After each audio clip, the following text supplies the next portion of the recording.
Okay, so what we're gonna do here is kind of make a backwoods brake bleeder, and it's pretty easy to do. All we're gonna need is of course, a drill, some airline tubing for fish tanks, which you can easily find in the fish tank department at Walmart. I like using a water bottle. These little short stubby ones are the perfect size, and of course make sure that it has the cap. Um, we'll need a 3/16 inch drill bit, and I have a 5/64 inch drill bit as well. First thing you want to do is make sure that your water bottle is empty, completely dry. You can just leave the cap off of it for a little while, a couple days, and it'll evaporate. But if you need it right away, I'm going to use a air compressor and just blow it in there for a few minutes and dry it out.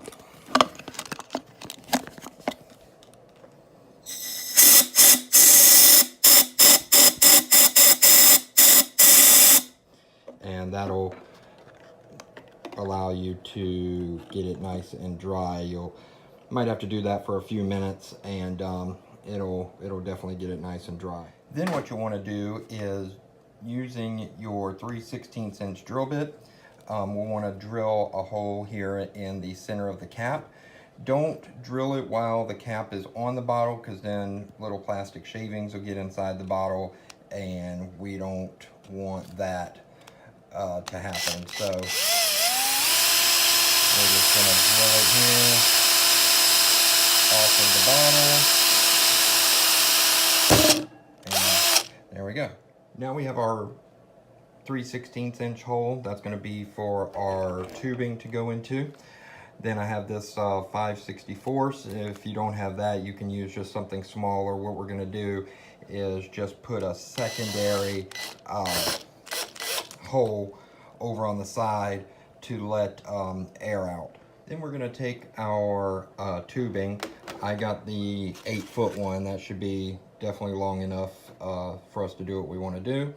And we're going to push it into this hole here. We want kind of a nice tight fit, and these water bottles have kind of a thin top, so it will allow us to stick this inside here. I'm just going to need to use 2 hands, and then I'll show you what the next step is. So now we've pushed our air tubing into the larger hole here, and I've pulled about 5 inches worth of hose out, and it depends on what size bottle that you're using. But what our ultimate goal is here is to have it kind of look like that, down and spouted out to the bottom. And then of course you'll have your secondary hole here, which is to let the air escape. So we have our bottle with about 18 inches of tubing, and I'm going to use .4 brake fluid. We're going to fill this up probably about maybe a quarter to a half of the way.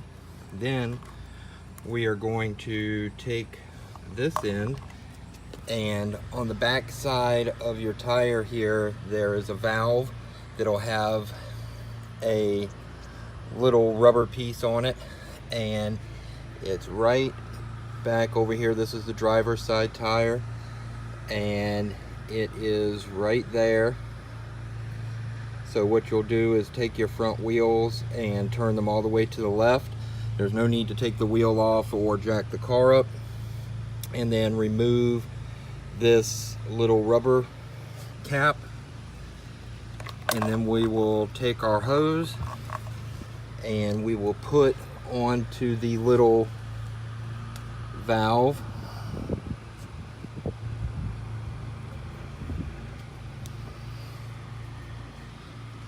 and we'll fill this up with brake fluid.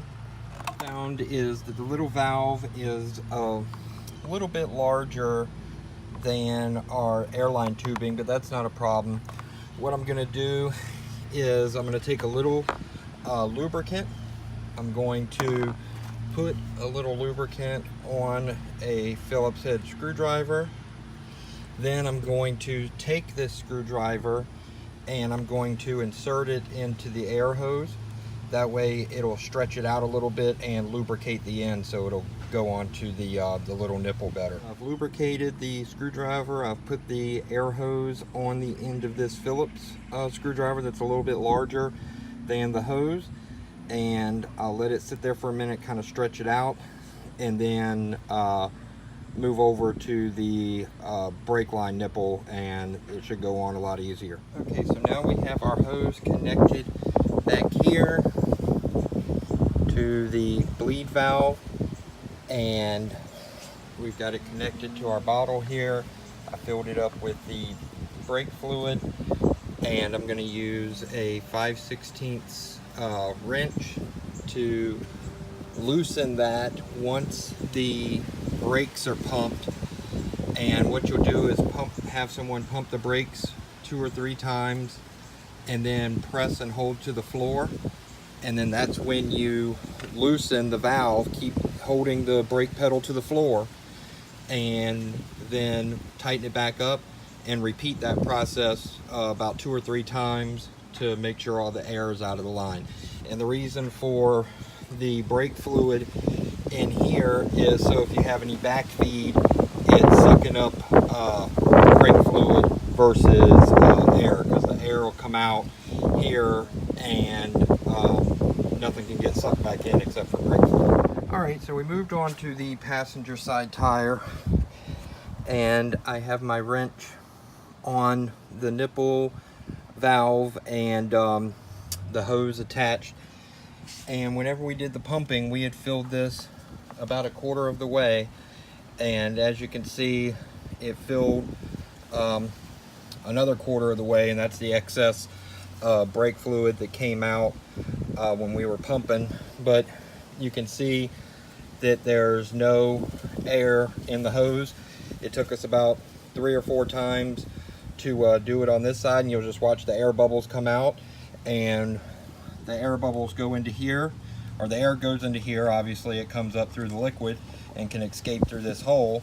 Then if it happens to suck back, it's sucking back brake fluid.